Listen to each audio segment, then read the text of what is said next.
अगर तुम्हें अचानक एक दरवाजा मिले जो कहीं ना खुले, अगर दरवाजा बोल उठे, सिर्फ दिल से सोचने वाले ही अंदर जा सकते हैं। क्या तुम हिम्मत करोगे उसे खोलने की? रहो तैयार, क्योंकि कहानी अब शुरू होने वाली है। बहुत समय पहले एक छोटा सा गांव था, सुंदर, शांत और हरे भरे खेतों से घिरा हुआ। इस गांव में रहता था एक नन्हा जिज्ञासु लड़का, आरव। आरव का सबसे पसंदीदा काम था नई चीजों को खोजना, रहस्यों से पर्दा उठाना। गांव के बाहर एक घना जंगल था जहां जाने की सख्त मनाही थी। सब कहते थे कि वहां कुछ अजीब है, लेकिन कोई नहीं जानता था क्या। एक दिन स्कूल से लौटते वक्त आरव ने एक टूटे हुए पेड़ के पीछे चमचमाता हुआ कुछ देखा। पास जाकर देखा तो वहां एक छोटा सा दरवाजा था, जमीन से जुड़ा हुआ, बमुश्किल आरव की कमर तक ऊंचा। दरवाजे पर सुनहरी अक्षरों में लिखा था, सिर्फ सच्चे दिल वाले ही भीतर प्रवेश कर सकते हैं। आरव का दिल जोरों से धड़कने लगा। क्या करें, जाएं या ना जाएं? लेकिन उसकी जिज्ञासा जीत गई।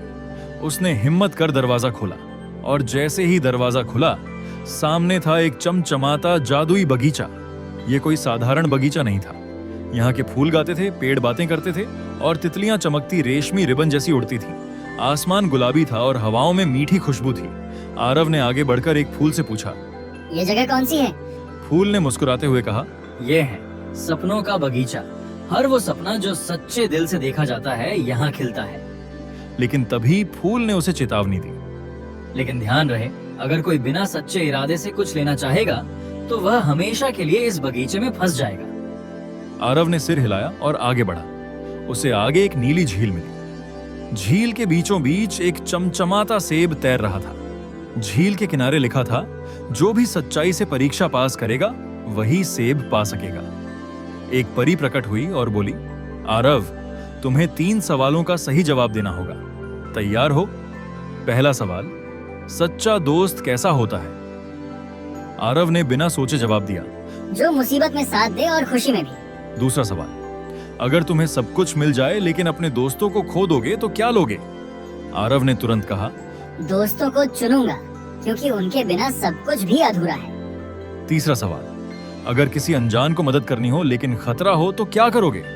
आरव ने मुस्कुराकर कहा, मदद करूंगा, क्योंकि सही काम करना हमेशा जरूरी होता है। जैसे ही आरव ने तीसरे सवाल का जवाब दिया, झील से एक पुल अपने आप बन गया और सेब आरव के हाथ में आ गया। जैसे ही उसने सेब को हाथ में लिया, पूरी बगीचे में रोशनी फैल गई। सभी पेड़, फूल और तितलियां गाने लगे, सच्चे दिल वाले का स्वागत है।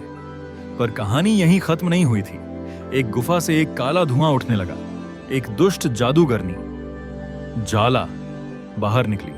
तुमने मेरा सेब चुरा लिया, उसने गरजते हुए कहा। अब तुम मेरे साथ इस बगीचे में कैद रहोगे। आरव ने साहस से कहा, मैंने कुछ चुराया नहीं, मैंने परीक्षा पास की है, सच्चाई से जीता है। तभी बगीचे की रानी रोशनी परी प्रकट हुई और बोली, सच्चाई का सामना करने वाले को कोई हरा नहीं सकता। जाला, अब तुम्हारी शक्ति खत्म। रानी ने अपना जादुई डंडा घुमाया और जाला धुएं में बदल गई। रानी ने आरव से कहा, तुमने न केवल बगीचे को बचाया बल्कि हमें याद दिलाया कि सच्चा दिल ही सबसे बड़ी ताकत है। अब तुम्हें एक इनाम मिलेगा। आरव ने पूछा, कौन सा इनाम? रानी मुस्कुराकर बोली, अब जब भी तुम सच्चे दिल से कोई सपना देखोगे वो सच हो जाएगा। आरव मुस्कुराया, धन्यवाद कहा, और दरवाजे से वापस अपने गांव लौट आया। और उस दिन से हर रात आरव सपनों में नए जादुई बगीचों की सैर करता रहा। हमेशा सच्चाई, दोस्ती और साहस के रास्ते पर चलता रहा।